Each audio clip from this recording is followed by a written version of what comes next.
चलिए, अस्सलाम वालेकुम। वालेकुम सलाम। आवाज क्लियर है और स्क्रीन क्लियर है आपको? जी जी।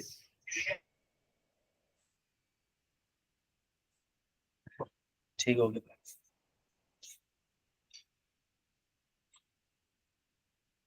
आज हम शुरू करने लगे हैं बैड एंड डाउटफुल डेट।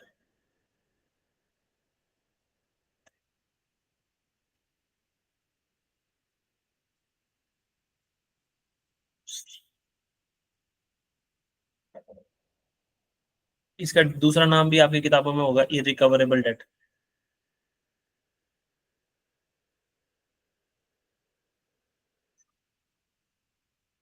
या एक और नाम भी होगा आपका इस चैप्टर का, अलाउंस फॉर रिसीवेबल।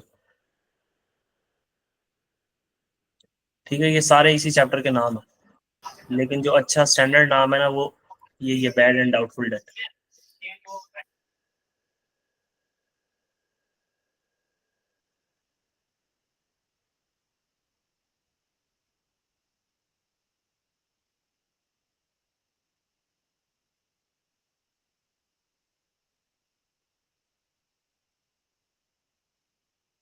चलें जी, शुरू करते हैं हम अपना बैड एंड डाउटफुल डेट को।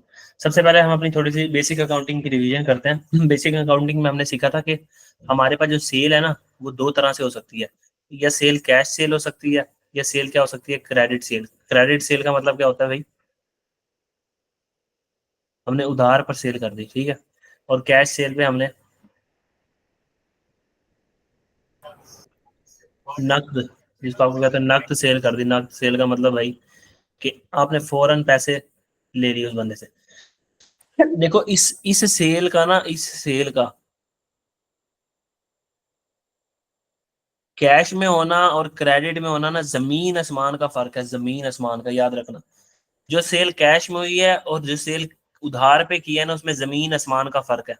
अभी तो इस बात को मैं यहाँ पे ज्यादा एक्सप्लेन नहीं करूंगा, जब आप आगे आओगे ना प्रोफेशनल सब्जेक्ट्स के अंदर, ठीक है।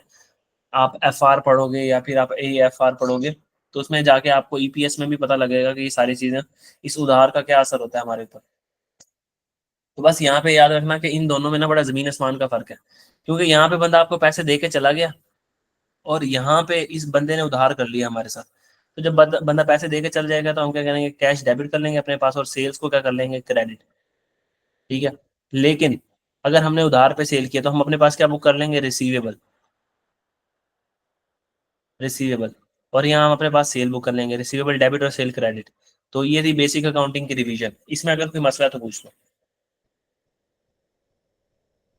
नहीं नहीं। ये अकाउंटिंग का एक ऐसा मरीज है, रिसीवेबल। अकाउंटिंग की दुनिया का ऐसा मरीज है जिसको ना बार बार बार बार कुछ ना कुछ होता रहता है। ठीक है। कभी इसका गला खराब हो जाता है, कभी इसको नजला हो जाता है, कभी ऐसा होता है कि इसको अटैक हो जाता है। ठीक है। तो इस मरीज के साथ ना बड़े मसले होते रहते हैं। तो इस मसले, इनके मसलों को हल करने के लिए ये चैप्टर बना हुआ है, बैड एंड डाउटफुल डेट। क्योंकि हम, मैं जी प्रूडेंस कॉन्सेप्ट के मानने वाले। प्रूडेंस कॉन्सेप्ट हमने इन्वेंटरी के चैप्टर में पढ़ा था कि प्रूडेंस कॉन्सेप्ट कहता है कि जो इनकम है ना, आपकी income shall not be recorded. ये हमने इन्वेंटरी के चैप्टर में भी पढ़ा था कि income shall not be recorded until it is realised. क्या आपने जब तक इनकम को रियलाइज नहीं कर लिया, तो तब तक आपने क्या करना है, उसको रिकॉर्ड नहीं करना। और आपके जो एसेट्स है ना, वो ओवर स्टेट ना हो, और जो आपकी लाइबिलिटीज हैं वो अंडर स्टेट ना हुई हो। और अगर आपको कोई लॉस है ना, वो आप फोर सी कर रहे हो। फोर सी का मतलब आपको नजर आ रहा है कि फ्यूचर में आपको कोई लॉस आने वाला है, तो भाई उसको अभी के अभी बुक कर लो, उसको अभी के अभी बुक कर लो। ठीक है। तो अब हमने कहा कि जहां हमने अपने पास एंट्री की थी, रिसीवेबल डेबिट और एक सेल क्रेडिट। तो सर, अगर हम प्रूडेंट होके देखें ना, प्रूडेंट होके देखें, मतलब अक्लमंद बन के देखें, तो अक्लमंदी हमें ये सिखाती है कि ये जो आपने रिसीवेबल बुक कर लिया ना, तो पाकिस्तान क्या दुनिया के किसी भी हिस्से में ऐसा होता है कि इंसान जो अगले हैं ना, वो इंसान ही होते हैं। वो पैसे लेके भाग जाते हैं। ठीक है। वो पैसे लेके भाग जाते हैं, या वो बेचारे मर जाते हैं, उनका एक्सीडेंट हो जाता है, उनके साथ कोई बुरी सूरत हाल हो जाती है, वो पैसे आपके नहीं दे पाते। तो जो चीज एक बार उधार पे चलेगी ना, तो उसका वापस आने के जो चांसेस हैं कि 100% चांस के ये पूरे का पूरा रिसीवेबल आपको वापस मिल जाए, ये बहुत कम है। आपको 100 रुपए एक बंदे ने देने हैं, इसका चांस आपको कि वो आपको 100 का 100 वापस दे दे, तो ये बहुत कम है, बहुत रेयर होता है। ठीक है, तो हमने हमारी अकाउंटिंग प्रूडेंट कॉन्सेप्ट के ऊपर चल रही होती है कि भाई अपनी किताबों में वो चीज़ दिखाओ जो वाकईतन तुम्हें मिलनी है। तो हमने कहा कि ये रिसीवेबल है ना, जो मिसाल के तौर पर 100 रुपए का रिसीवेबल है, और मुझे पता है कि अगले बंदे के हालात इतने खराब हैं, आजकल सैलाब जल्जले आए हैं, वो बंदा ना अगर मुझे 80 रुपए भी देगा ना तो बहुत बड़ी बात है। तो इसका मतलब है एक एक्सपेंस है, मैं 20 रुपए का माइनस कर दूं इसमें से, मुझे लग रहा है कि मेरे नेट रिसीवेबल्स है ना, मुझे उस बंदे से जो मिलेंगे ना वो मिलेंगे 80 रुपए। तो हमारा प्रूडेंस कॉन्सेप्ट कहता है भाई फिर अपनी बैलेंस शीट के अंदर SOFP के अंदर दिखाओ ही तुम 80 रुपए, नेट ऑफ कर दो इसको किस चीज से, एक्सपेंस से। और ये एक्सपेंस कौन सा है? Bad debt expense. डेट का मतलब उधार, बैड का मतलब वो उधार जो बुरा उधार हो गया, बुरा उधार मतलब वापस नहीं मिलेगा। तो बैड डेट एक्सपेंस, ऐसा उधार जो भाई बुरा हो गया। और कौन सा उधार बुरा हो जाता है? जो मिलता नहीं हमें। तो हमारा स्टैंडर्ड कहता है, हमारा प्रूडेंस कॉन्सेप्ट कहता है अपनी बैलेंस शीट के अंदर SOP के अंदर वो नेट रिसीवेबल दिखाओ जो वाकईतन आपको लगता है मिलने हैं। तो ओवर स्टेट करके ना दिखाओ। अब अगर हमने 100 पे लेने दिया तो हमारा रिसीवेबल एक एसेट है और एसेट ओवर स्टेट हुआ पड़ा होगा। तो एसेट को कभी भी ओवर स्टेट हमने नहीं करना, जितने मिलने हैं उतने लिख के बताओ उनको।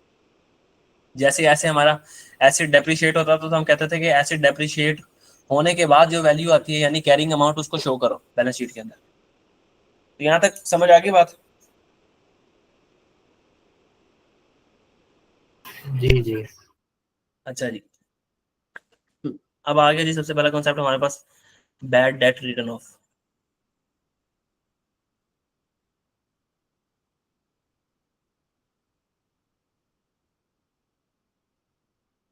ये जी यकीन हो गया हमें, यकीन। बैड डेट रिटर्न ऑफ का मतलब है कि एक बंदा हमारे पैसे लेके भाग गया, वो बेचारा मर गया, इंतकाल हो गया उसका, और पता नहीं उसके साथ क्या सिचुएशन हुई। अब 100% श्योर है हम कि वो बंदा पैसे नहीं देगा, वो बंदा पैसे नहीं देगा। तो जब हमने उससे पैसे लेने थे तो हमने एंट्री क्या की थी? रिसीवेबल डेबिट और सेल क्रेडिट, ऐसे ही है ना। अब यकीन हो गया कि वो बंदा पैसे नहीं देगा, तो जब यकीन हो गया तो रिसीवेबल को किताबों में रहने ना दो, रिसीवेबल को खत्म कर दो किताबों से। तो हमने रिसीवेबल को क्रेडिट कर दिया अपने पास। क्या करेंगे हम करेंगे बैड डेट एक्सपेंस डेबिट। हम अपने पास क्या करेंगे? Bad debt expense debit. हम जी कहेंगे कि हम P&L में एक खर्चा बुक कर रहे हैं कि भाई वो बंदा हमें नहीं पता था पैसे लेके भाग गया, तो रिसीवर्स किताबों से कम कर दो और एक खर्चा अपने पास P&L के अंदर बुक कर लो, बैड डेट एक्सपेंस डेबिट। वो बंदा यकीन, याद रखना यहाँ पे यकीन है, यकीन हमें कि वो बंदा लेके भाग गया, अब उसने वापस नहीं आना। फिर ऐसा हुआ कि उसको उसको ना किसी ने हिदायत दी, उसको किसी ने कोई हदीस सुनाई, ठीक है, के जो कर्ज लेके जाता है ना किसी का, उसके कब्र में कीड़े पड़ते हैं, सांप बिच्छू आते हैं और उसकी मगफरत नहीं होती। उसने कहा यार मैं ना पैसे वापस कर देता हूँ। इसमें दो सिनेरियो हैं।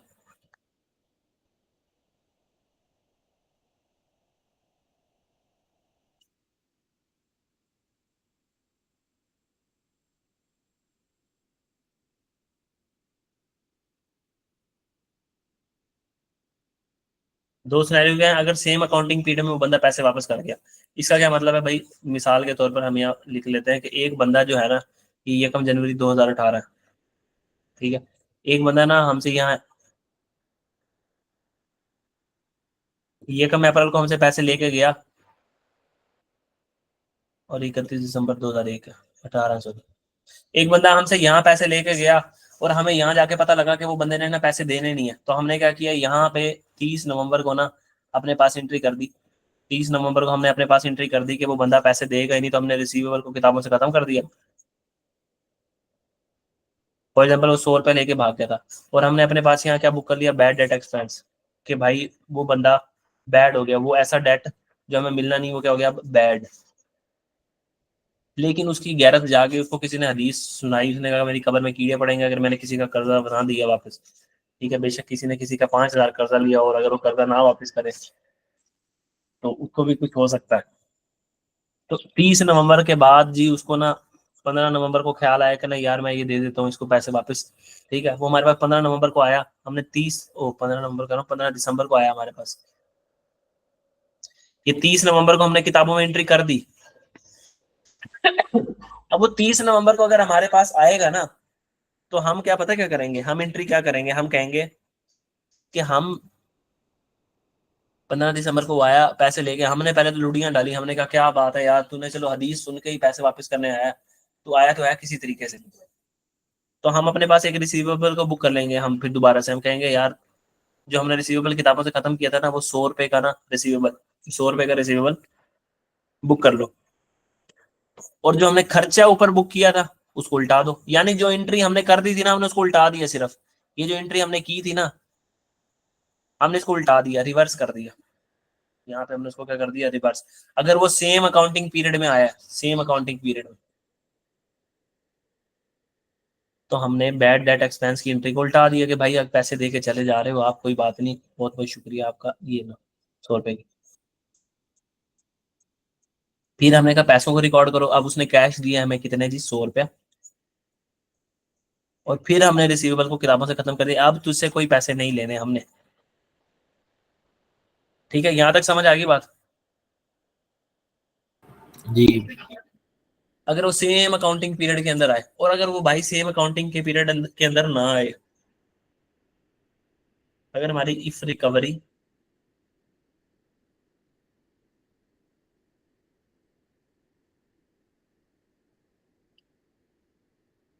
और हमारी रिकवरी हो अकाउंटिंग पीरियड के बाद, मतलब के वो यकम हमसे लेके गया, पैसे जो लेके गया था हमने, उसको सेल की थी यकम मार्च 2001 को। ठीक है, उसके बाद वक्त गुजरा, 31 दिसंबर 2001 आया, उसने पैसे दिए ही नहीं। फिर हमने यहीं पे 30 नवंबर को एंट्री कर दी थी कि भाई ये बंदा पैसे देगा ही नहीं।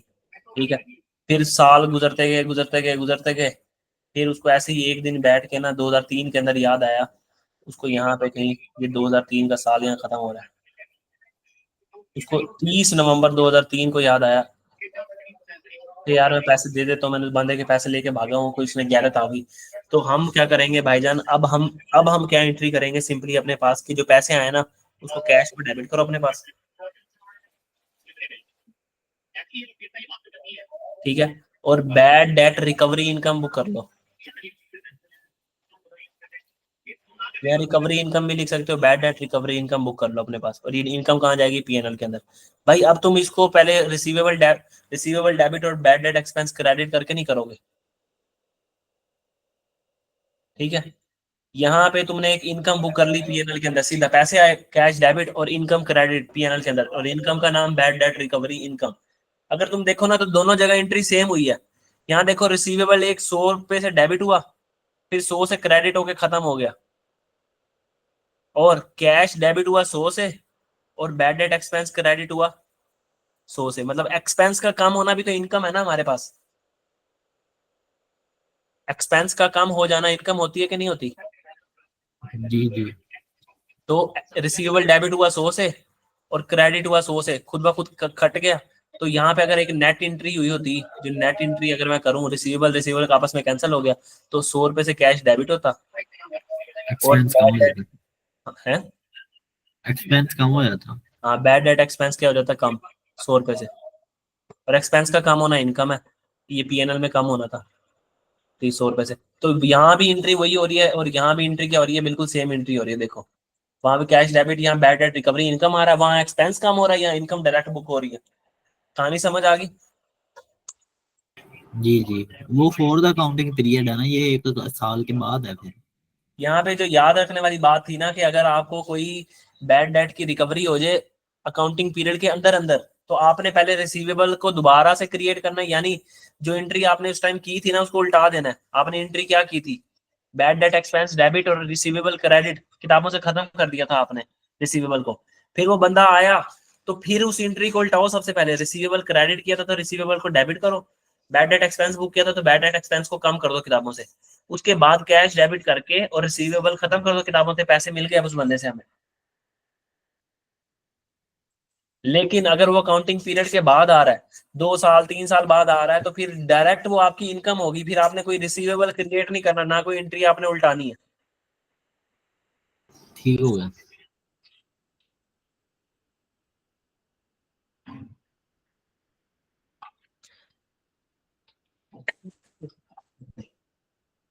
अब जी हम अपना ना मेन मेन एरिया शुरू करने लगे हैं जहां से सवाल आते हैं, वो है अलाउंस फॉर रिसीवेबल। समझ लो ये जो हमने पीछे पढ़ा ना वो सारी तमहीद बांधी है। चैप्टर अब शुरू होने लगे। अच्छा ये अलाउंस फॉर रिसीवेबल का क्या मतलब है?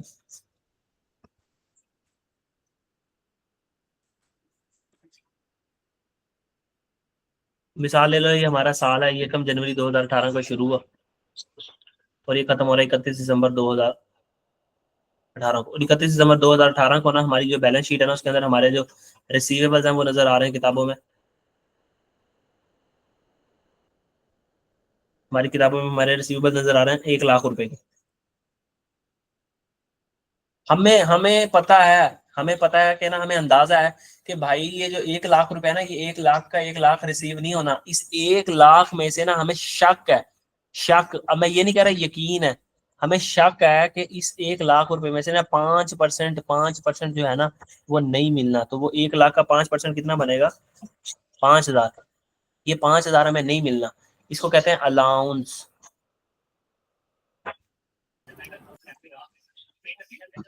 ठीक है। अब हम हमारे पास नेट रिसीवेबल्स कितने हैं जी? नेट रिसीवेबल हमें इसको माइनस कर देंगे तो नेट रिसीवेबल आ जाएंगे 95,000। तो हमारे यहाँ पे लिखेंगे जी हमारे नेट रिसीवेबल्स कितने हैं? 95,000। तो हमारी बैलेंस शीट के अंदर क्या जाएगा? हमारी बैलेंस शीट में जाएगा नेट रिसीवेबल्स। ये हमारी एसओएफपी में करंट एसेट्स में रिसीवेबल जो जाएंगे वो कितने जाएंगे? 95,000। तो अलाउंस हमने अंदाजा लगाया कि हमारे साल के एंड पे टोटल पूर हर बंदे को मिला के 20 20 बंदे हैं, उन 20 बंदों से हमने लाख रुपए लेना है। लेकिन प्रूडेंस कॉन्सेप्ट के हिसाब से चले तो 5% चांस है कि लोग पैसा नहीं देंगे। 5% पैसा नहीं मिलेगा, सही लफ्ज बोलूं तो इस लाख रुपए में से 5% नहीं मिलेगा। तो उसको अब असल अकलमंद बंदा तो यही होगा ना कि वो किताबों में क्या दिखाएगा? 95,000 ही शो करेगा। प्रूडेंट बंदा प्रूडेंट कॉन्सेप्ट को यूज करते हुए किताबों में 95,000 ही शो करेगा। तो ये 5,000 क्या था सर? ये 5,000 था अलाउंस। अलाउंस किस चीज का जी? अलाउंस फॉर रिसीवेबल, के रिसीवेबल के लिए अलाउंस, कि ये हमें पैसे, हमें शक है कि ये पैसे नहीं मिलने, ये शक है कि ये पैसे हमें नहीं मिलने। तो हम क्या करेंगे? अगर मैं यहाँ पे साइड पे छोटा सा पीएनएल बनाऊं तो मैं क्या करूंगा? हम कहेंगे ये हमें 5,000 नहीं मिलने, तो इस पीएनएल इसको बैड डेट एक्सपेंस के तौर पे, बैड डेट एक्सपेंस के तौर पे पीएनएल में ले जाओ। कितने का? 5,000। 5,000। या इसको बैड डेट एक्सपेंस ना लिखो, आप उसको कहो allowance for receivable. Bad debt expense भी लिख सकते हो। अगर बैड डेट एक्सपेंस लिखना तो याद रखना वो शक वाला। ये कौन सा है? शक वाला, कि शक है हमें, हमें शक है कि इसमें से 5,000 हमें नहीं मिलेगा। शक है हमें 5,000 नहीं मिलेगा। और हम अगर हम इसके साथ ही एसओएफपी बनाएंगे तो ये एसओएफपी भी मैंने बना दी है साथ ही। आप एसओएफपी अगर आपने बनानी हो तो कैसे बनेगी जी? जैसे हमारे पास एसेट कैरिंग अमाउंट पे नजर आता था ना, कॉस्ट में से डेप्रिसिएशन माइनस कर दो, एक्यूमुलेटेड डेप्रिसिएशन, फिर एसेट किताबों में कैरिंग अमाउंट पे नजर आता था। इसी तरीके से हमारे नेट रिसीवेबल जो, सॉरी, हमारे रिसीवेबल्स हैं जो, वो कैसे नजर आते हैं किताबों में? उसमें से अलाउंस माइनस कर दो कि भाई हमारे 1 लाख रुपए के रिसीवेबल्स तो हैं, 1 लाख के हैं हम मानते हैं, लेकिन इसमें से 5,000 ऐसे हैं जो शक है। तो नेट में हमारे 95,000 मिलने हैं, तो नेट रिसीवेबल जाते हैं किताबों के अंदर। ठीक हो गया? यहां तक बात समझ आ गई? जी जी। अब सबसे बड़ा रोला ये आ गया कि सर ये 5% का जो रेट है ना, ये आपको कैसे पता लगा कि 5% ही लोग पैसे नहीं देंगे? ये ज्यादा भी हो सकता था, ये कम भी हो सकता था, ये नहीं भी हो सकता था। तो भाई इसके लिए कुछ फैक्टर्स हैं, वो फैक्टर्स कंसीडर करने पड़ते हैं। ठीक है, वो आपने नहीं कंसीडर करने, आपको पेपर में रेट खुद ब खुद देगा वो। Factor number 1, past history. एक बंदा हमारा पुराना कस्टमर है, हमें पता है कि यार ये जब भी लाख रुपए का माल लेके जाता है ना तो बीच में से 5,000 रुपए खा जाता है। अब क्योंकि पुराना कस्टमर है, माल बेचना ही बेचना है, तो हमने परसेंटेज निकाल ली खुद ब खुद। या हमारी पास हिस्ट्री ये है कि हमारे पास अगर टोटल बंदों ने लाख रुपए देना है ना, सारे बंदों ने, तो उसमें से लाख रुपया कभी भी नहीं आया हमेशा। हम 20 साल से कारोबार कर रहे हैं, हमारा कारोबारी तजर्बा कहता है कि लाख रुपया जब भी लेना हो ना लोगों से तो 90,000 आता है, 95,000 आता है, तो परसेंटेज निकाल लो। ठीक है।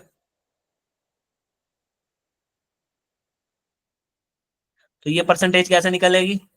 अपनी एंटिटी की पास्ट हिस्ट्री को देख के, पास्ट हिस्ट्री ऑफ एंटिटी को देख के, एंटिटी के डेटर्स के की पास्ट हिस्ट्री देख के, फिर क्वालिटी ऑफ डेटर, कि भाई हमने जिस बंदे को उधार पे पैसे दिए हुए हैं, क्या वो अच्छी क्वालिटी का? अच्छी क्वालिटी का मतलब वो कोई अमीर बंदा है, इज्जतदार बंदा है, मुआशरे में उसकी इज्जत है, या फिर हमने किसी मुन्ना भाई, चुन्ना भाई, जहूर भाई, शकूर भाई, भाई ऐसे कोई भाइयों को पैसे दे दिए, ठीक है? तो हमने अगर किसी भाइयों को पैसे दिए हैं तो इसका मतलब है उनकी तो कोई उनके ऊपर कोई ज्यादा ट्रस्ट तो हम कर नहीं सकते। तो अगर क्वालिटी का मतलब ये है कि बंदा अच्छा है, बंदा पढ़ा लिखा है, बंदा बहुत अमीर है, और ये 5 दिनों के अंदर पैसे दे देता होता है, तो फिर ये हमारा रेट क्या होगा? कम। और अगर बंदा बिल्कुल बाहर का ऐसे राह चलता था और हमने उसको उधार पे माल दे दिया, तो भाई फिर ये ज्यादा होगा रेट। तुम्हारे सवालों में तुम्हें खुद निकाल के दे देगा, मैं तुम्हें सिर्फ बता रहा हूँ। एज हिस्ट्री, ये आगे आओगे ना तो तुम लोग ऑडिट में भी पढ़ोगे ये सारी, ठीक है? जो हमारे रिसीवेबल होता है ना, हम उसकी एजिंग बनाते हैं, रिसीवेबल्स की एजिंग। एजिंग क्या होती है भाई? छोटा सा यहाँ पे कॉन्सेप्ट दे देता हूँ। एजिंग का मतलब ये होता है कि हम ये लिखते हैं कि 0 से लेके 30 दिन, 30 से लेके 60 दिन, 60 से लेके 90 दिन। ऐसे बंदे जिन्होंने हमें महीना हो गया पैसे नहीं दिए, ऐसे बंदे जिन्होंने हमें महीना हो गया पैसे नहीं दिए, वो कितने बंदे हैं? वो जी लाख रुपए के बंदे हैं। लाख रुपए ऐसा है जो हमें 1 महीना हो गया मिला ही नहीं। ऐसे बंदे हैं जिनसे हमने 2 लाख रुपए लेना है और 60 दिन हो गए उन्होंने हमें पैसे नहीं दिए। ऐसे बंदे हैं जिनसे हमने 4 लाख रुपए लेना है और अभी तक भाईजान 3 महीने होने वाले हैं, उन्होंने हमें पैसे दिए नहीं। तो भाई चंदा, इसको तो भूल जाओ, ये तो हो सकता है अब तुम्हें ना मिले। इसके ऊपर थोड़ा थोड़ा यकीन करो, शायद मिल जाए, और इसके चांसेस है कि मिल जाए। तो इसके ऊपर रेट सबसे ज्यादा बुक होगा, इसके ऊपर रेट उससे कम बुक होगा, इसके ऊपर रेट सबसे कम बुक होगा। तो ये थोड़ी सी एजिंग की हिस्ट्री थी। यहाँ तक अगर कोई बात समझ ना आई हो तो पूछ लो, वरना फिर आगे चले। रेट किस हिसाब से बुक होगा? रेट आपने नहीं निकालना, मैं बता रहा हूँ कि ये रेट कैसे निकला होता है, किन फैक्टर्स को देख के निकालते हैं कंपनी वाले। ठीक है। कि भाई जिसने जिसने 3 महीने से पैसे नहीं दिए उसके ऊपर रेट ज्यादा लगाएंगे। यहाँ अगर अलाउंस का रेट ज्यादा होगा तो एक्सपेंस खुद ब खुद ज्यादा हो जाएगा ना, और रिसीवेबल्स कम हो जाएंगे आपके खुद ब खुद। ऐसे है कि नहीं है? जी जी। अगर मैं यहाँ 5% की बजाय 50% रेट कर दूं, तो 1 लाख का 50% बन जाएगा 50,000। तो 50,000 मैं पीएनएल में खर्चे के तौर पे ले जाऊंगा, और 50,000 मैं 1 लाख में से नेट करूंगा जब, तो मेरे पास किताबों में सिर्फ 50,000 के रिसीवेबल नजर आ रहे होंगे। तो इसका मतलब ये रेट जितना ज्यादा ऊपर जाता जाएगा, तो इसका मतलब है हमारे रिसीवेबल्स उतने गिरते जाएंगे नीचे, और एक्सपेंस उतना बढ़ता जाएगा।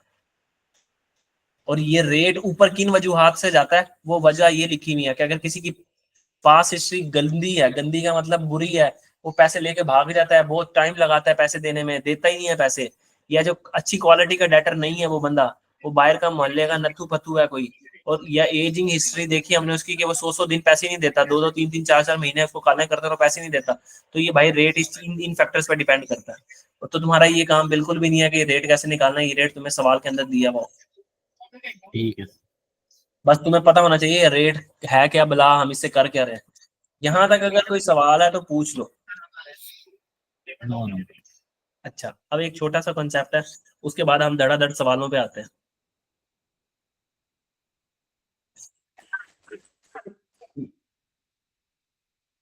एक मिसाल है, जैसे कि एक डे 1 पे मैं बैलेंस शीट बना रहा हूँ, डे 2 पे भी मैं रोज बैलेंस शीट बनाता हूँ। बैलेंस शीट और पीएनएल ना मैं रोज बनाता हूँ, रोज। तो मेरा अक्लमंद दिमाग है ना, जो मेरा अक्लमंद दिमाग कहता है कि मैंने यहाँ से ना एक बंदे से ना 1,000 रुपये लेने थे, और अब मुझे लगता है कि वो 1,000 रुपया ना नहीं देगा, 1,000 रुपया नहीं देगा। तो अगर मैं पहले दिन पीएनएल बना रहा हूँ ना, जब मैं पहले दिन का पीएनएल बना रहा हूँ डे 1 का, तो मैं यहाँ क्या कर दूंगा, अपने पास एक्सपेंस शो कर दूंगा, बैड डेट एक्सपेंस, कि भाई ये बंदा जो है ना 1,000 रुपया मुझे देगा ही नहीं, ये बंदा 1,000 मुझे देगा ही नहीं, ऐसे ही है। जी। ठीक हो गया। अब इसके बाद ना यहाँ पे एक बंदा था जिससे मैंने 1,000 रुपया लेना था। यहाँ डे 2 पे ना 3 बंदे हैं जिनसे मैंने पैसे लेने हैं। एक भाई तो यही वाला है जिससे मैंने 1000 रुपये लेने हैं, 2 बंदे मजीद और आगे जिनसे मैंने पैसे लेने हैं, ठीक है, तो इन्होंने भी मुझे 1000 देने हैं। अब मैं जब डे 2 का पीएनएल बनाऊंगा तो मैं यहाँ बैड डेट एक्सपेंस कितना लूंगा? 1,000 से पहले कर दिया, अब 2,000 से लेंगे। जी शाबाश। पीएनएल बन रहा होता है फॉर द ईयर, मतलब उस साल का खर्चा आ रहा होता है इसके अंदर। 1000 तो हम पिछले साल खर्चे में ले गए थे, ठीक है, तो जी हमने जी। यहाँ पे हमने पीएनएल के अंदर क्या लिया? Increase in allowance. हमने इंक्रीज इन अलाउंस लिया, ऐसे ही है। हम्म, इंक्रीज अलाउंस लिया हमने। इंक्रीज अलाउंस का मतलब, पहले हमें लग रहा था कि 1000 रुपया लोग नहीं देंगे, अब हमें लग रहा है कि 3000 रुपया नहीं देंगे, तो 1000 तो पहले ही हम लेके जा चुके हैं पीएनएल के अंदर। तो अब इंक्रीज कितना है अलाउंस के अंदर? 2000 रुपये का इंक्रीज आया। तो इंक्रीज इन अलाउंस कहाँ जाएगा भाईजान आपके पास पीएनएल के अंदर? एक्सपेंस के तौर पे, ठीक है। ठीक है। और पीएनएल में ये इंक्रीज क्यों जा रहा है, इसकी वजह मैंने पहले बता दी कि भाईजान पीएनएल फॉर द ईयर बनता है। फॉर द ईयर का मतलब उसके अंदर उस साल का खर्चा जाएगा, और बैलेंस शीट एज ऑन जाएगी, एज ऑन। बैलेंस शीट में तीनों साल का 3000 का खर्चा नजर आ रहा होगा अलाउंस के नाम से, और वो रिसीवेबल में से क्या हो जाएगा? माइनस। ऐसे ही है। अगर 1 लाख के रिसीवेबल्स हैं तो उसमें से ये 3000 माइनस होगा, कि अब तक के रिसीवेबल्स 1 लाख हैं और अब तक हमें उम्मीद है कि 3000 मिलेगा ही नहीं, तो 97,000 हमें मिलेगा। जी ठीक हो गया? ये बात समझ आ गई है तो फिर अगले कंसेप्ट समझ आने हैं, यहाँ पूछ लो। ठीक है। चलो जी शाबाश, आओ जी हम आते हैं सवालों पे। कहानी शुरू होने लगी है। Question number 1। क्वेश्चन नंबर 1 है हमारा जी, हमारे डेटर्स एट 31 दिसंबर 2018। हमारे डेटर 31 दिसंबर 2018 पे हैं, किताबों में नजर आ रहे हैं 5 लाख रुपए। जो कंपनी है वो makes 10% allowance on year end debtors. Y का मतलब है ईयर एंड के डेटर्स पे। कंपनी प्रोविजन बुक करती है जी, सॉरी प्रोविजन का नाम निकल गया मुझे। अलाउंस और प्रोविजन ना एक ही वर्ड है, ठीक है, तो प्रोविजन का अगर वर्ड मेरे मुंह से निकल जाए तो समझ लेना मैं अलाउंस की बात कर रहा हूँ। कंपनी अलाउंस बुक करती है ईयर एंड के डेटर के ऊपर 10% के। इस 5 लाख में से 10% ऐसे हैं भाईजान जिन पे हमें शक है। कुछ ऐसे होंगे जिन पे हमें यकीन है भाई भाग गए, कुछ ऐसे होंगे जिन पे हमें शक है। तो यकीन वालों को तो दस्ती गायब करो ना किताबों से, और शक वालों को रिकॉर्ड करो। यकीन वालों की बात हमने लेक्चर के बिल्कुल शुरू में की थी, याद है? जी जी। ठीक है। अब एग्जिस्टिंग अलाउंस यानी हम डे 2 पे खड़े हैं। पहले भी हमें शक है कि भाई, पहले हम शक की बिना पे ना 30,000 रुपया पीएनएल में लेके जा चुके हैं। अब रिक्वायरमेंट क्या है हमारी? रिक्वायरमेंट क्या है? Bad and doubtful debt. Bad जो यकीन है तुम्हें, जो यकीन है वो निकाल के दो, और डाउटफुल जिस पे तुम्हें शक है वो। Bad and doubtful debt expense for the year 31 दिसंबर 2018। 31 दिसंबर 2018 के लिए बैड और डाउटफुल डेट एक्सपेंस बताओ कितना होगा? ठीक है, पहली रिक्वायरमेंट। दूसरी रिक्वायरमेंट है एसपीएल बना के दो, एसओएफपी बना के दो। हमने कहा ठीक है, अभी बना के दे देते हैं। किसके लिए बना के देनी? 31 दिसंबर 2018 के लिए। तो हम इसको थोड़ा सा छोटा करते हैं। अब ये वर्किंग्स याद रखनी है बस, बहुत आसान से सवाल है, खुद ही होते जाया करेंगे। सबसे पहले हम यहाँ जी लिखेंगे डेटर्स। हमारे हमारे डेटर्स कितने हैं जी? हमारे डेटर्स भाई हैं 5 लाख। अलाउंस अलाउंस कितना है डेटर्स के ऊपर? ये तो असल डेटर है ही नहीं, इसके अंदर कुछ लोग मरे पड़े हैं। मरों का निकाल दो भाईजान। 10% शाख कह के मर गए हैं, तो इसमें से 10% निकाल दो। हमारे पास नेट रिसीवेबल्स या नेट डेटर्स कितने हैं? जिंदा डेटर, ये जिंदा डेटर है जिन्होंने हमें पैसे दे देने हैं भाई। 50,000 निकल जाएगा 5 लाख में से। 5 लाख है ना, तो 50,000। नेट डेटर्स कितने बचेंगे हमारे पास? 4,50,000। जी।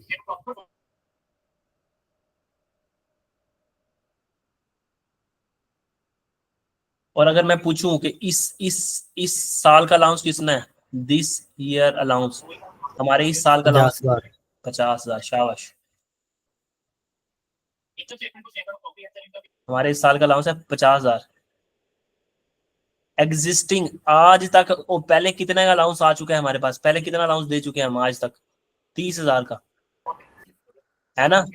एग्जिस्टिंग अलाउंस 30,000 रुपए का। तो जी जी, अलाउंस के अंदर इंक्रीज आ रहा है कि डिक्रीज आ रहा है? इंक्रीज ही हो रहा है 50,000 पहले। पहले 30,000 था मेरे चंद। 30,000 30,000 पहले। से बढ़ के 30,000 से बढ़ के 30 30,000 से बढ़ के ये जो है 50,000 पे चला गया, तो हमारे पास इंक्रीज इन अलाउंस आ गया।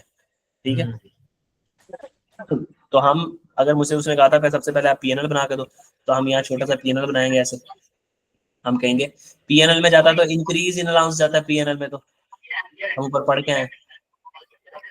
इंक्रीज इन अलाउंस का मतलब है एक्सपेंस, इंक्रीज इन अलाउंस का मतलब क्या है? Bad debt expense. कौन हम्म। से वाला एक्सपेंस? जो शक वाला है। जो शक वाला है, कितने का आएगा जी पीएनएल के अंदर?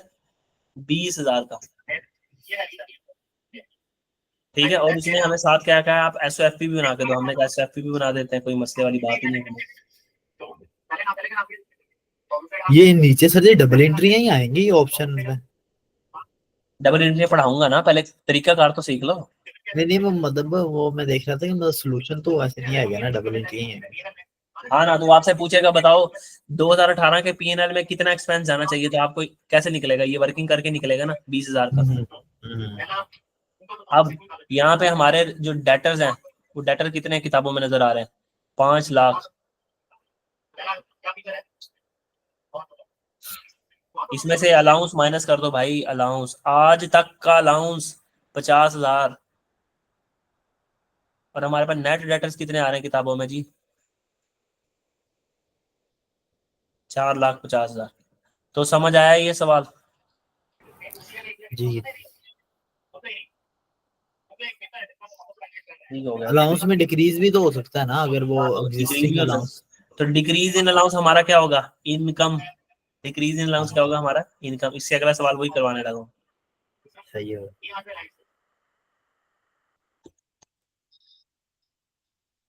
अलाउंस क्या? खर्चा।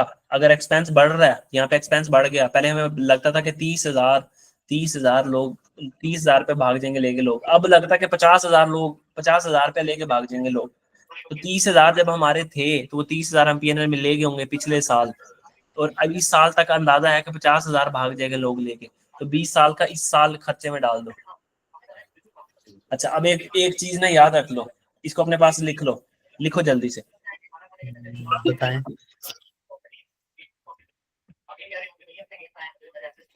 एक second.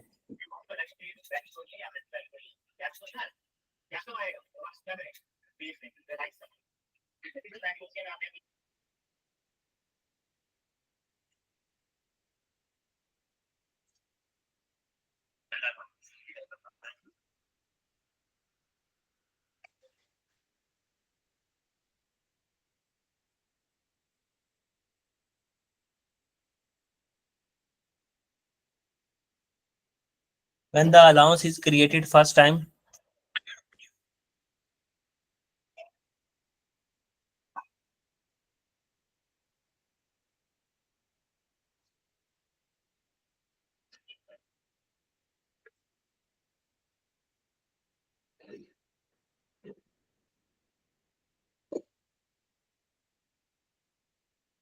Ji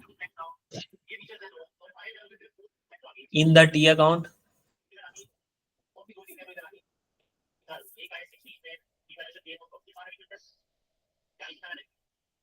ji it will go as a full। जी जी, क्या समझ नहीं आई? स्क्रीन पे देखो।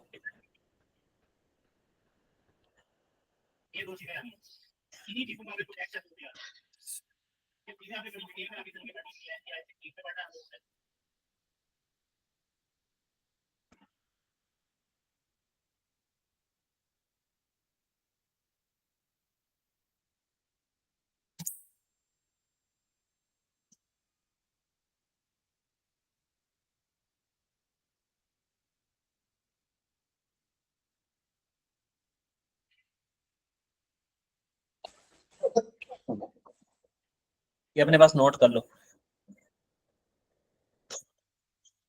और ये मैंने कहाँ की बात लिखवाई है, मुझे बताओ जरा, देखता हूँ कितना दिमाग हाजिर है आपका।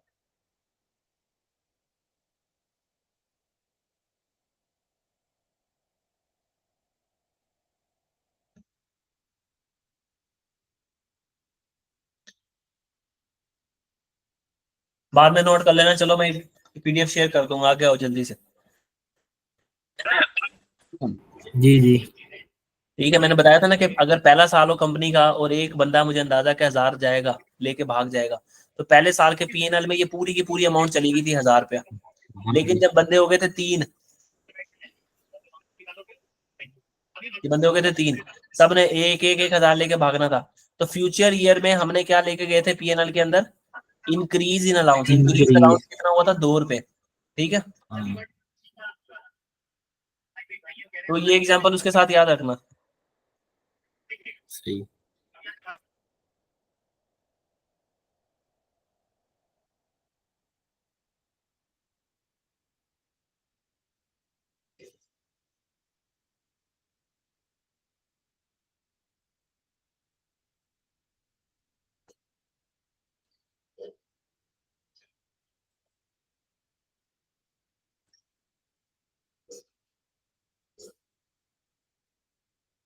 अच्छा जी, हमारा क्वेश्चन नंबर 2, हमारे जो डेटर्स हैं वो 4 लाख रुपए के।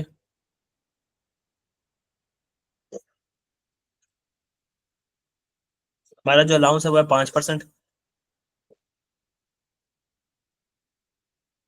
हमारा जो एग्जिस्टिंग अलाउंस है वो 28,000। बताओ हमारी पीएनएल के अंदर, बताओ बैड एंड डाउटफुल डेट हमारा जो होगा 4 तारीख 31 दिसंबर क्या होगा, और हमारी एसपीएल बना के दो और हमारी एसएफपी बना के दो। तो हम इधर आ जाते हैं और एसपीएल और एसएफपी बनाते हैं जल्दी से। तो सबसे पहले हम लिखेंगे हम कहेंगे जी हमारे जो डेटर्स हैं वो हैं जी 4 लाख रुपए के। इस डेटर पे अलाउंस कितना है जी, 20,000 रुपये। 5%, कितना बनता है, 20,000। ये हमारा क्या होगा, करंट ईयर अलाउंस। और बताइए। अलाउंस इस साल का, और हमारा पहले एग्जिस्टिंग अलाउंस कितना है, 28,000। एग्जिस्टिंग अलाउंस है हमारा 28,000। हमने पहले हम पीएनएल के अंदर 18,000 लेके जा चुके थे। अब हमें लगता है कि 20,000 लोग लेके भागेंगे, तो डिक्रीज इन अलाउंस आ रहा है। जी। कितने से आ रहा है डिक्रीज इन अलाउंस, 8,000। तो डिक्रीज इन अलाउंस हमारी क्या होती है जी, इनकम। ठीक है, तो हम यहाँ अगर हमसे कोई पूछे कि आप एसपीएल बनाओगे तो कैसे बनाओगे, तो हम कहेंगे यहाँ एसपीएल या पीएनएल जब हम बनाएंगे तो हम क्या लिखेंगे, डिक्रीज इन अलाउंस। ठीक है, हम कितने की लिख देंगे, 8,000 की नेगेटिव हमारे पास इनकम आ गई। जी। ठीक है, हाँ जी। पीएनएल ऐसे बन रहा होता है। एक छोटी सी चीज क्लियर कर दूं, जो हमारे एक्सपेंसेस होते हैं ना वो पॉजिटिव फिगर से आ रहे होते हैं कि 10 रुपए का एक्सपेंस है, 20 का एक्सपेंस है, 30 रुपए का एक्सपेंस है, और एक इनकम मिली हमें फॉर एग्जांपल 100 रुपए की, तो हम उसको नेगेटिव लिख देते हैं। तो नेट में हमारे पास अगर इनकम हुई तो वो माइनस में बचेगी, और अगर हमारे पास एक्सपेंस हुआ तो वो प्लस में बचेगा। ऐसे ही है ना। जी। तो ये उसी इसी रूल को फॉलो किया मैंने, है तो ये इनकम लेकिन इसको नेगेटिव शो कर रहा हूँ सिर्फ। आप इसको पॉजिटिव शो कर दो लेकिन साथ में लिख देना कि डिक्रीज इन अलाउंस इनकम। ठीक हो गया। सही है। तो कोशिश करो वही फॉर्मेट यूज करो जो मैं यूज कर रहा हूँ। अच्छा, अब मैं बनाता हूँ यहाँ एसओएफपी। एसओएफपी में कैसे बनाएंगे सर, हमारे पास डेटर्स हैं। अच्छा जी, डेटर्स कितने हैं हमारे पास जी, 4 लाख रुपए के हमारे पास डेटर्स हैं। इनमें से लेस कर देंगे हम क्या, allowance. Sir allowance for the year less करेंगे कि allowance as on, as on आज तक का अलाउंस। आज तक का अलाउंस कितना है, 20,000।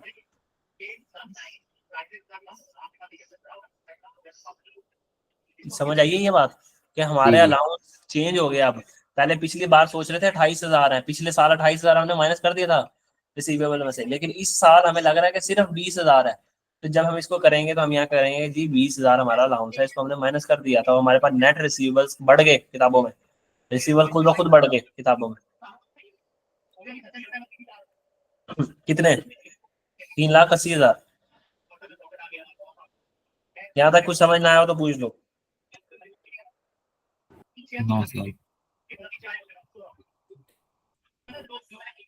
Question number 3।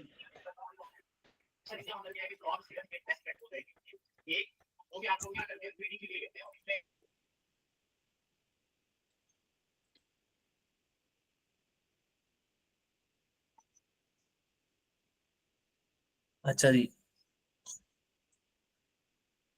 ये है जी हमारे पास डेटर है 5,50,000 रुपए के, ठीक है। 10% हमारे पास अलाउंस का रेट है, हमारे पास एग्जिस्टिंग अलाउंस है 33,000 रुपये। एग्जिस्टिंग अलाउंस है हमारे पास 33,000, प्लस हमें एक और एडिशनल इन्फॉर्मेशन दी गई है, और वो क्या है उसको हम यहाँ लिख लेते हैं। एक तीसरी इन्फॉर्मेशन हमें जो दी है वो ये है कि कुछ पैसे ऐसे हैं जो लोग मर गए बाकी भाग भी गए। बैड डेट, डब्ल्यू का मतलब है return of during the year. कुछ लोग हैं वाकईतन पैसे लेके भाग गए हैं, और वो कितने लेके भागे हैं जी? 30,000 रुपये, हमारे 30,000 लेके भागे। अब हमसे रिक्वायरमेंट वही है कि हमें बताओ कि bad and doubtful debt expense for the year 31 दिसंबर क्या है। बैड जो असल में लेके भाग गए वो भी बताओ, जो शक में है वो भी बताओ। अब शक वाला भी आएगा और असल वाला भी आएगा, तो हम क्या करेंगे, हम कहेंगे सरकार, हम कहेंगे कोई मसला ही नहीं, मसला क्यों नहीं है ये, हम अपनी वही वर्किंग करेंगे जो हम करते होते हैं। हम कहेंगे हमारे डेटर्स कितने हैं जी, किताबों में नजर आ रहे हैं, कितने हैं जल्दी जल्दी बताओ। 5,50,000। और उन डेटर्स के ऊपर अलाउंस कितना दिया हुआ है जी हमने? 10%। तो this year current year allowance कितना होगा? सी वाई करंट ईयर अलाउंस हमारे पास 55,000। जी जी। एग्जिस्टिंग अलाउंस, पहले का जो अलाउंस है वो कितना आ रहा है हमारे पास? 33,000। तो हमारा अलाउंस 33,000। क्या हो रहा है? Decrease, increase. आंखें खोल के,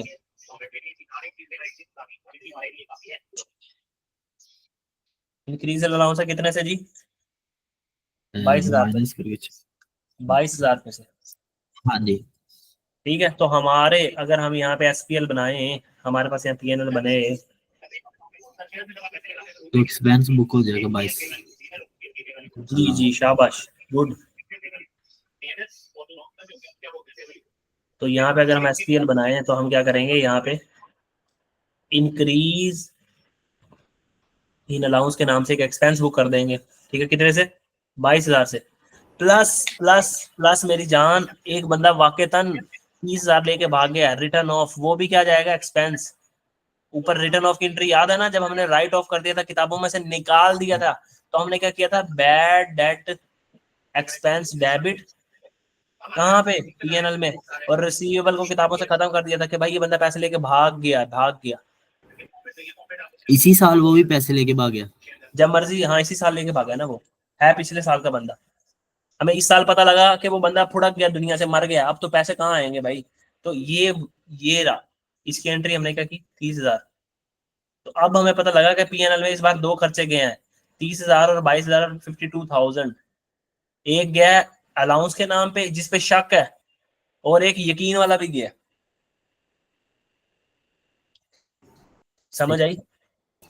जी जी। अच्छा, अब मजे की बात है यहाँ पे एसओएफपी। एसओएफपी में भाईजान कोई भी चेंज नहीं आती, कोई भी चेंज नहीं आती। हमारे डेटर कितने हैं भाईजान? हमारे डेटर हैं 5,50,000 की। अलाउंस 55,000। माइनस, हम इसमें से अलाउंस माइनस करते हैं ना, तो हम माइनस कर देंगे अलाउंस कितना? 55,000। रिटर्न ऑफ तो हमने एंट्री में करके कर दिया, खुद ब खुद खत्म कर दिया रिटर्न ऑफ की एंट्री। तो यहाँ उसको डबल काउंट ना कर लेना, डबल एंट्री ना कर लेना। ठीक है। तो अब हमें मिलने ही नहीं है, इसमें से शक है, हम सिर्फ शक माइनस करते होते हैं, शक माइनस करते होते हैं। तो अलाउंस कितना है हमारे पास, 5,50,000 में से 55,000 जो हमने माइनस किया तो 4,95,000 ये आ जाएंगे हमारे नेट रिसीवेबल्स किताबों में SFP के अंदर।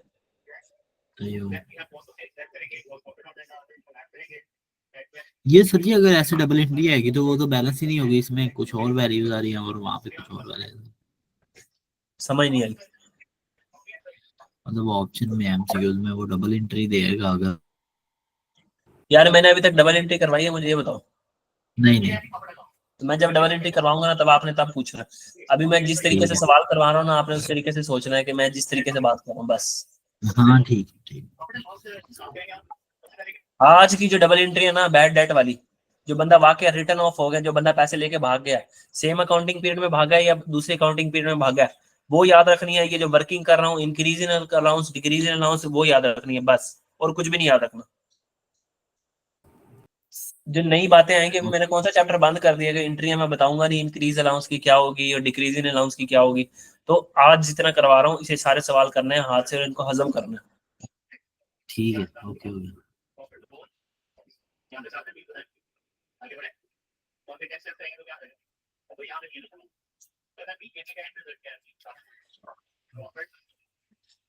चलो एक और सवाल देख लेते हैं इसके ऊपर।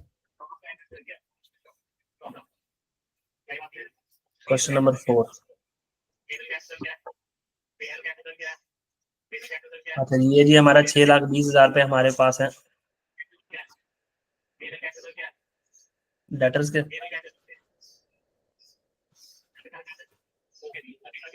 बैड डेट जो हमारे पास है, एग्जिस्टिंग अलाउंस हमारे पास 45,000।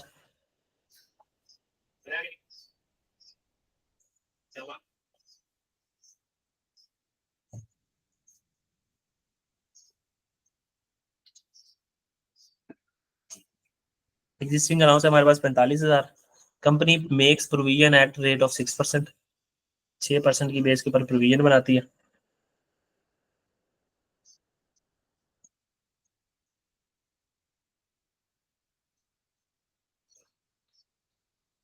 और हमारे पास जो बैड डेट है ना वो है तकरीबन 50,000। तो वही सारी चीजें बनानी है हमने दोबारा, SPL और SFP। तो याद रखना जब अकेला बैड डेट लिखा हो ना, इसका मतलब है ये वो बैड डेट दिया हुआ है जो आपने राइट ऑफ करना है। ठीक है, इंक्रीज इन अलाउंस और डिक्रीज इन अलाउंस को वो लिख के दे सकता है कि bad debt expense for the year, bad debt expense या bad debt provision, bad debt allowance for the year लिख के दे सकता है। तो bad debt allowance for the year और सिंपल बैड डेट में दोनों में फर्क है।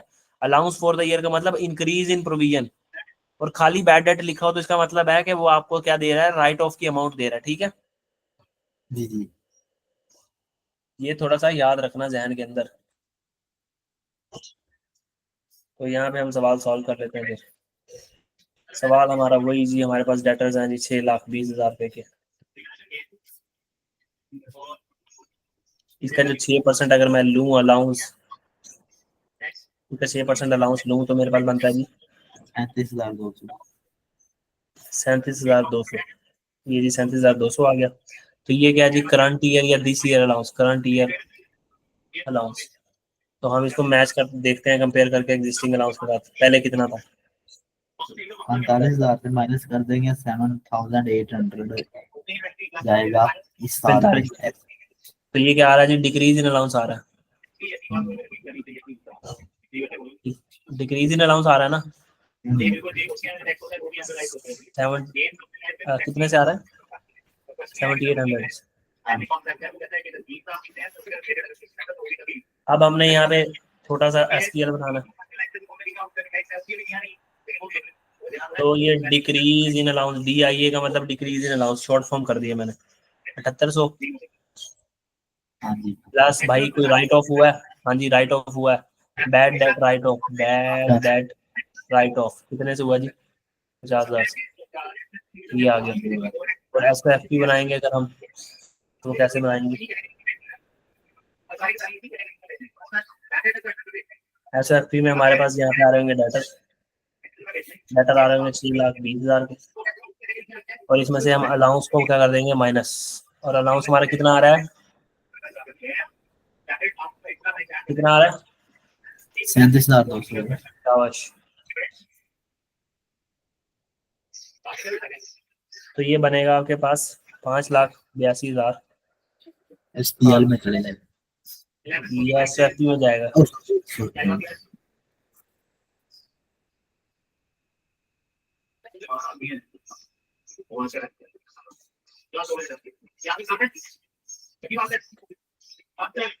बस एक सवाल इसके बाद लेक्चर को एंड करते हैं। वैसे तो सवाल काफी पड़े हैं आगे करवाने वाले, लेकिन ये आखिरी सवाल।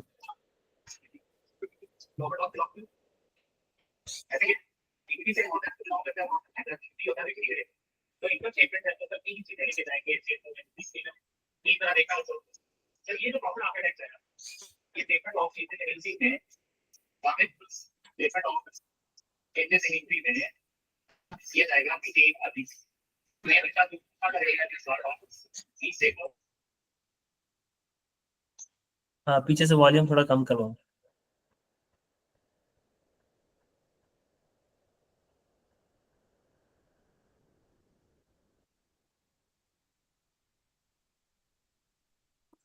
हमारे डेटर्स हैं 4,30,000। एग्जिस्टिंग अलाउंस हमारा जी 15%, सॉरी 15,000, और हमारा अलाउंस का रेट है 8%। ठीक है, तो हमारे बैड डेट एक्सपेंस ये हमने निकालना है, ये हमारी रिक्वायरमेंट है, लेकिन कुछ एडिशनल इन्फॉर्मेशन हमें दी हुई है, उस एडिशनल इन्फॉर्मेशन को यहाँ देख लेते हैं। वो एडिशनल इन्फॉर्मेशन क्या है,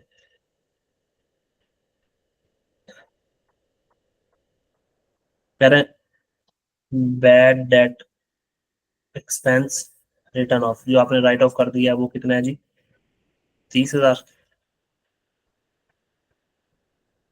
प्लस एक बैड डेट रिकवर भी हुआ है, एक बंदा पैसे दे के भी गया जिसको हमने पहले राइट ऑफ कर दिया था, और वो कितने पैसे दे के गया 7,000। अब आपसे कोई पूछा है कि बताओ bad and doubtful debt for the year बताओ कितना है, और SFP और SPL बताओ उसमें क्या जाएगा, तो हमने कहा यहाँ पे लिख लेते हैं वही कि हमारे डेटर्स कितने हैं। तो डेटर है 4,30,000। ठीक है अब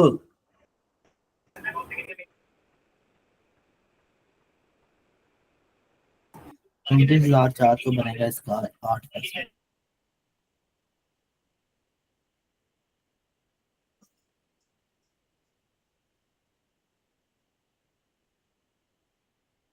रुको,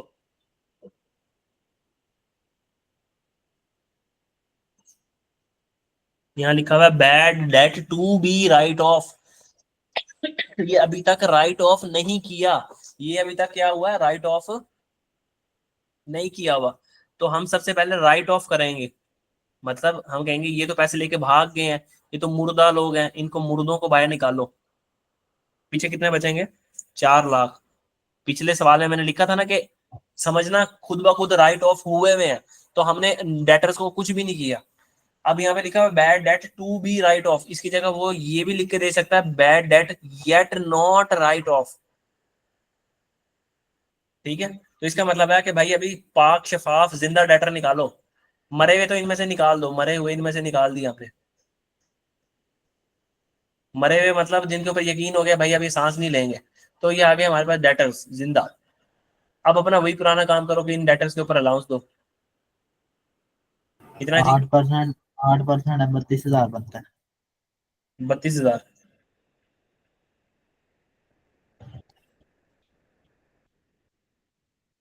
तो हमारे पास आ जाएगा करंट ईयर अलाउंस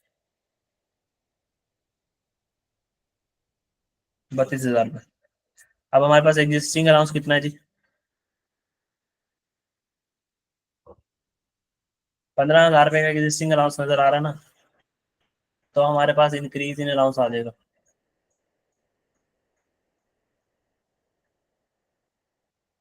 कितने से 17,000 रुपए से हमारा इंक्रीज इन अलाउंस आ जाएगा। कोई हमें अब कहेगा SPL बना के दो, तो हम SPL बना देंगे। ऐसे हम कहेंगे SPL के अंदर आप जाएंगे जी इसको सीधा करके बनाते हैं ताकि ये अभी इंपॉर्टेंट बन जाए। अब हमारी एसपीएल के अंदर क्या जाएगा भाई, इंक्रीज इन अलाउंस जाएगा। आवाज चली गई, खैर 17,000 का इंक्रीज इन अलाउंस जाएगा, प्लस जो भाई हमने बैड डेट राइट ऑफ किया इस साल,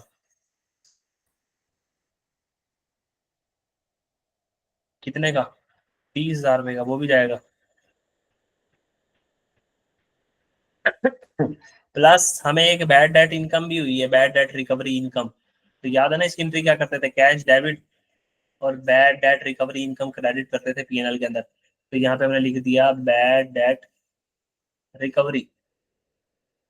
अब हमारे पास पीएनएल में 2 एक्सपेंसेस गए हैं और एक इनकम गई है, और इनकम हमने नेगेटिव लेते हैं, ठीक है। तो नेट में हमारे पास एक्सपेंस गया।